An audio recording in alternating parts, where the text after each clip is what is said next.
सच्ची आपा, मेरा तो अनुषा से बहुत दिल उदास है।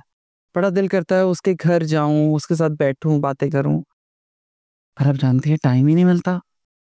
ठीक कह रही हो बिल्कुल साइमा। बेटियों की कदर उनके घर से रुखसत हो जाने के बाद ही होती है। अब देखो ना, अनुषा को गए हुए इतने दिन हो गए हैं, अभी तक मुझे घर में अकेले रहने की आदत नहीं पड़ी। ऐसा लगता है जैसे कहीं से भी अनुषा आ जाएगी और पूछेगी कि मम्मी कोई काम है तो बताएं। आप भी तो मेरी बात नहीं मानती। पता नहीं क्या शौक है आपको अकेले रहने का। मैंने तो आपसे कहा यहाँ आ जाए मेरे साथ, आप मानती नहीं। सायमा, अनुषा भी बहुत कहती है कि मैं उसके पास उसके घर में जाके रहूं। अशर भी इतना इसरार करता रहता है, लेकिन पता है ना तुम्हें, अपना घर अपना ही होता है और इंसान को सुकून अपने ही घर में मिलता है। बस आपकी इसी बात की वजह से मैं ज्यादा जिद नहीं करती। अस्सलाम वालेकुम, गुड मॉर्निंग। वालेकुम अस्सलाम। बड़ी मामा मुझे नाश्ता बना दे प्लीज। वजिया, मैंने कितनी बार तुमसे कहा है बेटा, उठते साथ ऐसे मुंह उठा के बाहर नहीं आ जाया करो।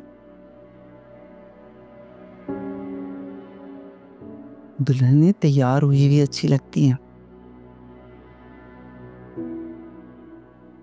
बड़ी मामा मुझे मैं था कि मैं नाश्ता करने के बाद चेंज कर लूंगी। सॉरी।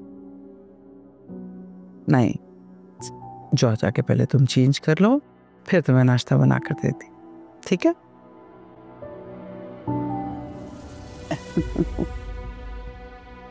ये सब क्या है साइमा?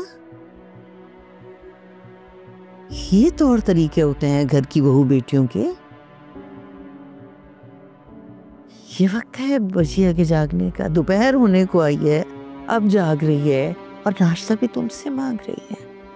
मतलब अब तो वजिया को घर के कामों में तुम्हारा हाथ बटाना चाहिए। नहीं आपा, मैं तो उसे कुछ कहती नहीं, क्योंकि घर का ऐसा कोई काम ही नहीं है। कुछ मैं कर लेती हूँ, बाकी मुलाजिम तो मौजूद हैं। मुलाजिम और घर के फर्द में फर्क होता है। आप बिल्कुल ठीक कह रही हैं, लेकिन अभी मैं खुद ही वजिया पे कोई जिम्मेदारी नहीं डाल रही। सोचती हूँ दोनों बच्चों के भी घूमने फिरने के, आराम करने के दिन हैं, बाद में खुद ही जिम्मेदारियां उठा लेंगे। ध्यान रखना साइमा, तुम्हारी इसी नरमी की वजह से सारी जिंदगी तुम्हारी देवरानी ने तुम्हारा फायदा उठाया है। माँ को भुगत चुकी हो, अब ऐसा ना हो बेटी को भुगतना पड़ जाए। नहीं आपा, ऐसा कुछ नहीं होगा। अच्छा अब आप छोड़ें, मैं समझा दूंगी बच्चिया को। आप बताएं, फिर सारा दिन क्या करती रहती है?